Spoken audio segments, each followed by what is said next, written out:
We had talked earlier about places changing. So in this story, I talk about the changes that took place in the San Gabriel Valley when we moved there, and then, Okay, and this is called a smoking toilet, which will be explained as we go along. We were living in a paradise, or so it seemed. My husband and I had spent over 2 years planning, then building a home in the San Gabriel Valley. It was surrounded by old orange groves that had been neglected, but we found enough oranges on them to have the pleasure of fresh juice for breakfast. In the early 1950s, the air was clear. Smog was not yet a coined word. Nearby, the Burpee Seed Company grew acres of flowers, so much beauty and enough room for our lively family.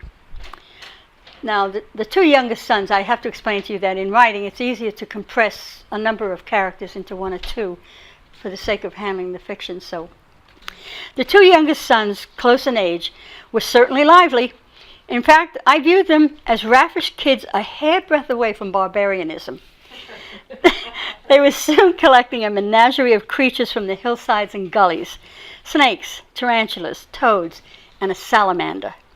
I became aware of the latter when I saw it coated frothily with blanket fuzz, slithering on the shiny vinyl floor. I told them, "Take that poor creature back to its home now. We can't catch him. He keeps running away." Small wonder they held horned toads up to their faces to watch the pulsing throats. "Look, they're baby dinosaurs." In my best schoolmarm voice, I scolded, "All right, you looked at them enough. Now put them back. One of these days, someone bigger than you may stuff you into a gunny sack, and you'll know how it feels to be captured." How tired they must have been at my carping. So they escaped by going down the hill, arms around each other's skinny shoulders, lurching from side to side like runty hobos from a Max Sennett comedy. They didn't know how funny and exasperating they were. This intense hunting and gathering was suspended when a crew of Mexican laborers arrived early one morning to pick oranges in the neighboring grove. They sang nostalgic songs right outside the boys' window. Those children couldn't get out fast enough to talk to them. The pickers had burlap sacks crossed across their chests and hanging down their hips.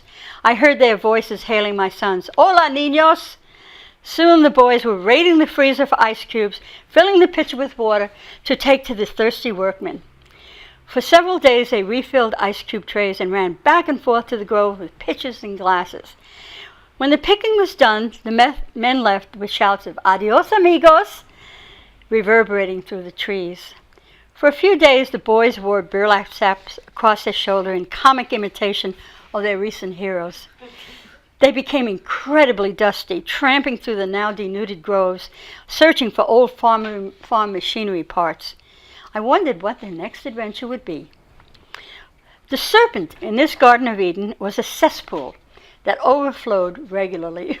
You're smiling. You must have had experience with this. The toilets backed up. I told everyone to bicycle to the gas station if they had to do anything more complicated than peeing. I was phoning the pumping company too often for my peace of mind.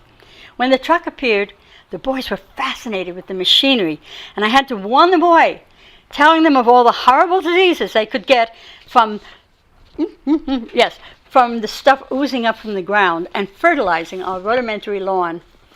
I asked them if they realized what it was. They leaped with wild energy, shouting the four-letter word that they were usually forbidden to use.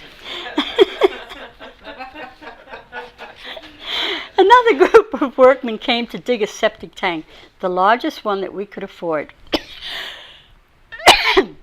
The foreman said that the cesspool would act as an overflow in case it was overloaded.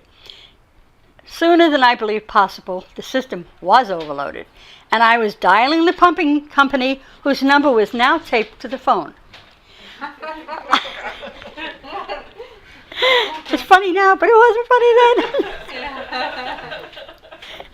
I stood in the cul-de-sac waiting for the familiar truck to arrive, staring at the place where so much expensive activity took place.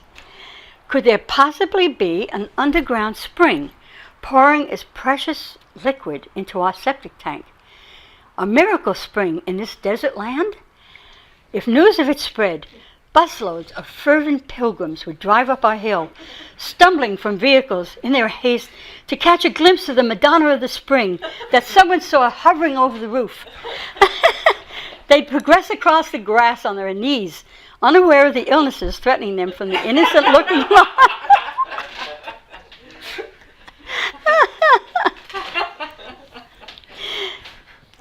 See why he likes this.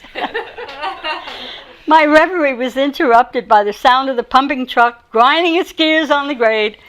When I tested my theory of the underground spring on the foreman, he remarked matter-of-factly, "Nah, it's the adobe. It doesn't let anything percolate down, especially if there's a hard pan underneath, and there always is." His accent was Midwestern, and I surmised from the contemptuous tone of his voice when he said adobe that he didn't consider it real soil, not like the rich, loamy material of the prairies. My skinny vagabonds were inspecting the equipment with the intensity that they lavished on all machinery. The truck left, and I still at it.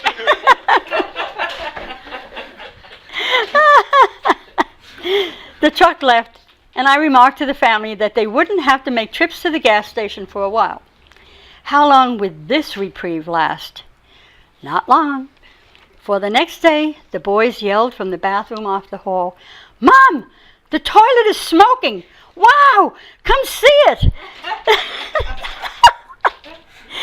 They stood in the hallway as I looked into the bathroom. The toilet bubbled and frothed like a witch's cauldron. Clouds of vapor drifted through the open window. Forget about the miracle spring. We had obviously tapped into a vent in the Earth's crust.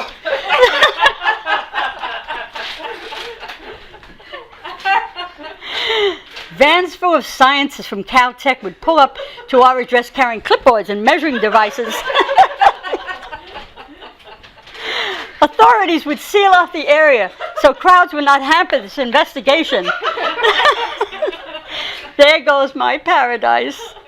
The boys were watching my dismayed face, jiggling around peculiarly, then bursting into frantic, whooping laughter. I looked more closely at the toilet bowl, and I saw a large cake of dry ice hidden beneath the vapor. Da da da da.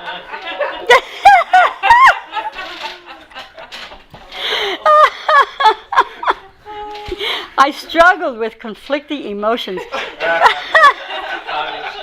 Kill! Until I shouted, "Lighten up, Mom! Laughter's good for you!"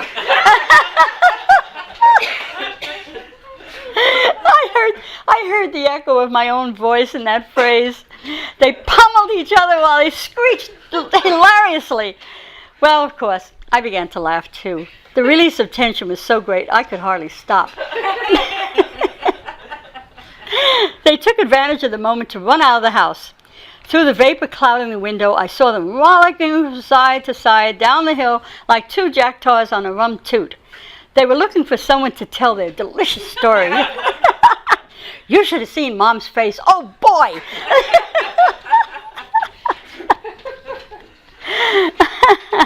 The saga of the smoking toilet made comic dinner table conversation that evening, and I had to accept being the butt of this hilarious prank.